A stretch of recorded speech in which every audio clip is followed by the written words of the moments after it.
ദൈവത്തിൻ്റെ ഏറ്റവും പ്രിയമുള്ളവരെ, അവിടുത്തെ സമാധാനം ഞാൻ ആശംസിക്കുന്നു. ഇന്ന് കർത്താവ് നമുക്ക് നൽകുന്ന ദൂത് ഹെബ്രായർ 2:18. അവൻ പീഡ സഹിക്കുകയും പരീക്ഷിക്കപ്പെടുകയും ചെയ്തതുകൊണ്ട് പരീക്ഷിക്കപ്പെടുന്നവരെ സഹായിക്കാൻ അവന് സാധിക്കുമല്ലോ. നിന്റെ കർത്താവിനോളം നിന്നെ സഹായിക്കാൻ മറ്റാർക്കും സാധിക്കുകയില്ല.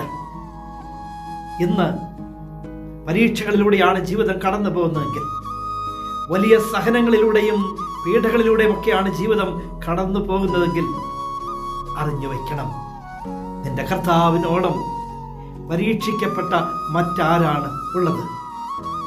അവനോളം അവഗണിക്കപ്പെട്ട, മാറ്റി നിർത്തപ്പെട്ട, നിന്ദിക്കപ്പെട്ട, പീഡകൾ ഏൽക്കേണ്ടി വന്ന മറ്റാരാണ് ഉള്ളത്? പരിശുദ്ധനിൽ പരിശുദ്ധനായിട്ടും നിന്റെ കർത്താവ് ഇവയെല്ലാം ഏറ്റെടുത്തെങ്കിൽ നിന്നെ സഹായിക്കാൻ നിന്റെ കർത്താവിന് സാധിക്കും. അവൻ പീഡ സഹിക്കുകയും പരീക്ഷിക്കപ്പെടുകയും ചെയ്തതുകൊണ്ട് പരീക്ഷിക്കപ്പെടുന്നവരെ സഹായിക്കാൻ അവന് സാധിക്കും. ഈ 50 നോമ്പിൽ നമ്മുടെ പരീക്ഷകളും നമ്മുടെ സഹനങ്ങളും നമ്മുടെ പീഡകളും നമ്മുടെ കർത്താവിന് കൊടുക്കാം. അവൻ സഹായിക്കും.